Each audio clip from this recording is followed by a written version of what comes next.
So many changes take place as kids move from childhood to adolescence that it's hard to keep up.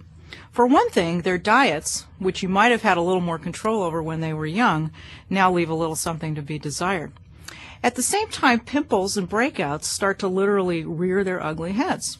So it's no wonder that the food-pimple connection seems to be a no-brainer.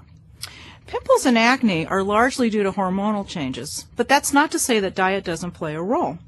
The latest research tells us that there likely is a connection, but one that's a bit more complicated than most people think.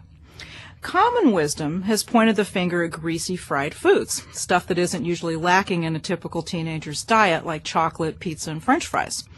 But when it comes to connecting any of these individual foods to breakouts, studies have actually come up short.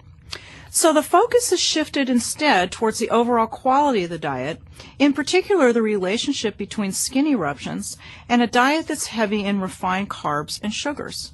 And it looks like a diet that's heavy in these bad carbs, white foods like white bread, pasta, potatoes, white rice, and sweets, may be partly at fault.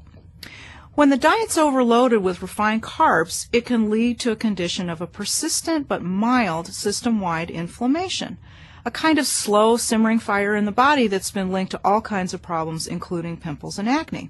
So it's not simply the French fries that are the problem, it's the fries coupled with the white bread burger bun and the sugary soda that can lead to a heavy carb burden on the system. But turning down the heat is actually pretty easy. It just requires a good nutritional offense. There should be some focus on two things: healthier carbohydrates and more anti-inflammatory omega-3 fats. So clear out the refined white carbs and sugars as much as possible.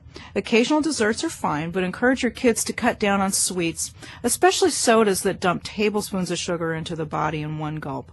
Keep more of the good carbs around, like fresh fruits and veggies and whole grain bread, pasta, crackers, and cereals, instead of the usual white ones. And finally, kids can get their omega-3s from tuna. It's the one fish that many of them will actually eat.